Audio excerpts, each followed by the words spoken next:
Les frappes iraniennes n'ont pas été lancées au hasard.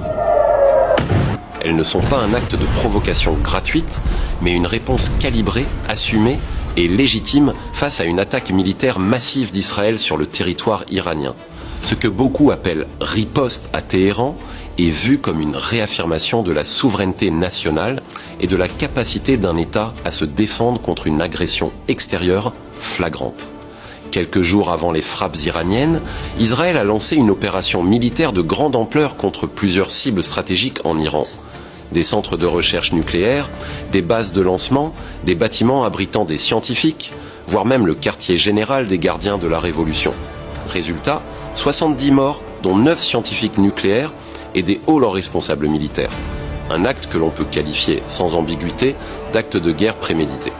Israël a visé le cœur même du programme nucléaire iranien, ce qui, du point de vue de l'Iran, équivaut à un assassinat ciblé de ses capacités de défense stratégiques. Or, comment un pays comme l'Iran, souverain, avec ses institutions, son armée, sa population, pourrait-il ne pas répondre à une attaque de cette ampleur ? En droit international, un pays attaqué a le droit de se défendre. Ce principe est reconnu dans l'article 50 et 1 de la Charte des Nations Unies. Ce que l'Iran a fait est exactement cela. Répondre à une attaque brutale, unilatérale, sans déclaration de guerre préalable. Contrairement à ce que certains médias occidentaux suggèrent, l'Iran n'a pas commencé cette guerre. Israël l'a fait. Dans les rues de Téhéran, la population a célébré non pas la mort, mais la capacité de l'Iran à ne pas se laisser humilier, à montrer qu'il n'est pas une proie facile. Il ne s'agit pas de glorifier la violence, mais de résister à l'effacement, à l'humiliation stratégique et diplomatique.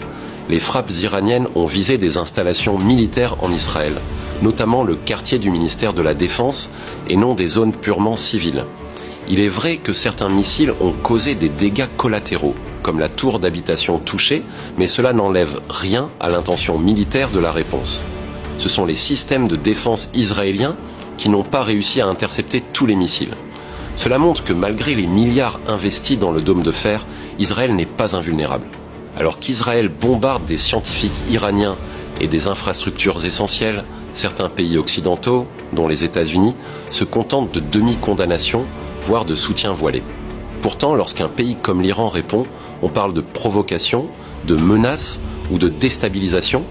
Cela pose une question essentielle. Pourquoi le droit de se défendre ne s'applique-t-il pas de la même façon à tous les pays ?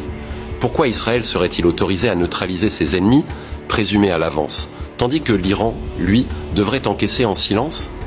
Donald Trump, dans sa déclaration, parle d'éviter un conflit tout en justifiant les frappes israéliennes. Il prétend que l'Iran devrait négocier davantage, offrir des concessions, comme si une agression militaire était un levier diplomatique légitime. Cette posture rappelle tristement les relations coloniales, où le plus fort impose sa volonté par la force et exige la reddition comme préalable à la paix. L'Iran a annoncé logiquement que les négociations prévues à Oman avec les États-Unis n'avaient plus de sens après une attaque aussi violente. C'est évident, on ne négocie pas avec une arme pointée sur la tempe. La diplomatie n'est possible que dans un contexte de respect mutuel, pas après un acte de guerre. Le fait qu'Israël agisse ainsi juste avant un nouveau cycle de négociations nucléaires semble délibéré. Saboter la diplomatie, empêcher un accord et faire perdurer la tension. C'est une stratégie du chaos. Le message de l'Iran est clair, aucun pays, même Israël, ne peut agir impunément. Même en étant sous sanctions, même en étant isolé diplomatiquement, l'Iran a prouvé sa résilience militaire. Les frappes ont montré que Téhéran est capable de frapper au cœur même de l'État hébreu, malgré la barrière technologique, malgré les espions du Mossad, malgré la guerre psychologique. Les célébrations dans les rues de Téhéran, même si elles peuvent choquer certains observateurs, expriment un sentiment d'unité nationale. Après des années d'assassinats ciblés de scientifiques, d'explosions accidentelles dans les usines nucléaires, d'infiltrations, de cyberattaques, l'Iran a toujours été sur la défensive. Aujourd'hui, il reprend l'initiative psychologique. Israël espérait affaiblir durablement les capacités iraniennes. Mais ces frappes risquent au contraire de radicaliser l'opinion publique iranienne, d'enterrer la diplomatie et d'accélérer l'enrichissement nucléaire au lieu de le ralentir. Quant aux États-Unis, leur image de médiateur est compromise. Comment prétendre jouer le rôle de négociateur à Oman tout en laissant leur principal allié semer le feu au Moyen-Orient ? En visant des infrastructures militaires et en touchant des figures importantes du régime iranien, Israël a franchi un seuil et l'Iran a répondu sans aller jusqu'au bout de ses capacités.